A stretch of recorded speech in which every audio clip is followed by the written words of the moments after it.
The 2010 Constitution introduced a two-tier system of the governance, giving birth to the 47 county governments. The devolved units were allocated 14 functions, while the national government was allocated 35 functions to oversee and implement. 10 years down the line, the question is, have the county governments implemented those functions that were in fact reserved for them? And if so, to what extent?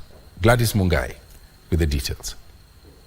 The inception of devolution a decade ago saw 14 functions move from the national government to the county level, as articulated in 4th schedule of the Constitution. This was aimed at ensuring services were closer to the people and open development in areas that had previously suffered resource marginalization. We have really made progress, and the focus now should be on where next for devolution. So it's an opportunity to review, it's an opportunity to critique what devolution has been able to achieve and what it has not been able to achieve, and now setting the pace for the next 10 years on what devolution should do. Among the functions distributed to the county governments were county health services, agriculture, cultural activities, public entertainment and amenities, county transport, animal control and welfare, trade development and regulations, county planning and development, pre-primary education, village polytechnics, county public works, control of drugs and pornography, environmental conservation on specific national government policies, and coordination and participation of communities in governance. What we are doing as a government is doubling our efforts in revenue collection, and we are doing that by closing all the loopholes. The 14 functions, as spelled out in the Constitution, have so far been funded to a tune of 3.6 trillion shillings.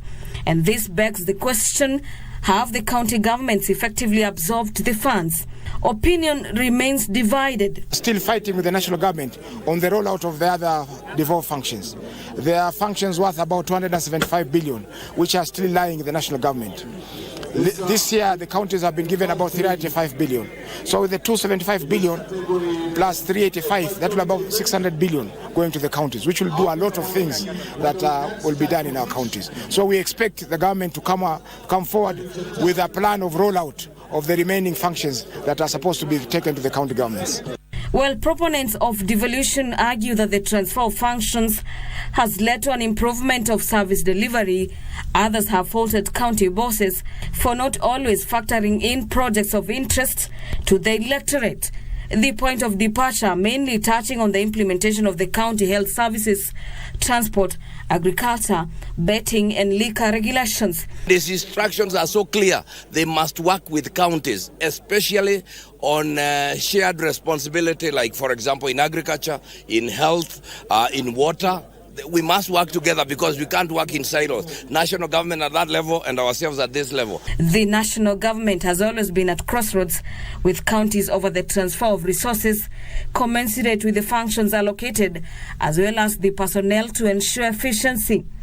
A case in point being the cause by some healthcare unions for some of the functions to be transferred back to the national government, including employment of healthcare workers. Sometimes the unions of healthcare professionals would not understand that, and they keep trying to claw back the health function back to the national government.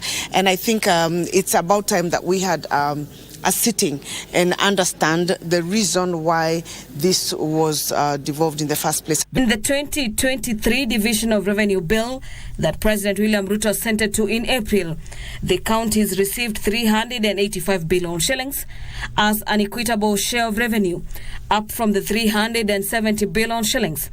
This year's devolution conference will no doubt reawaken the debate as the government seeks to fully implement the devolution as envisaged by the drafters of the Constitution and endorsed by Kenyans in the 2010 referendum. For Prime Edition, I'm Gladys Mungai.